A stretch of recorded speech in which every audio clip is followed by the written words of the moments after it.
واقعا دیگه جنوب خیلی گرم شده. بذار یه ماشین بگیرم برم شیراز، هم هواش خنک‌تره هم ایرانو میبینم.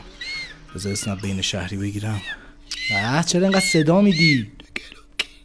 بابا خب زودتر بگو.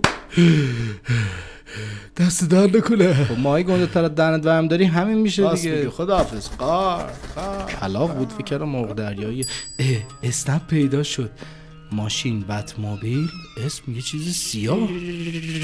این دیگه چه سمیه.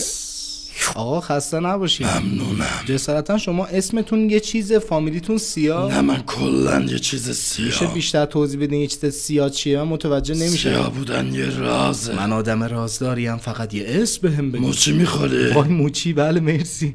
چرا اینقدر سفته؟ آره سفته ولی سیاه نرمه سیاه توبه سیاه نرمه سیاه توبه سیاه خیلی جونه سیاه مهربونه سیاه مال امانه سیاه زعفرانه سیاه نرمه سیاه توبه.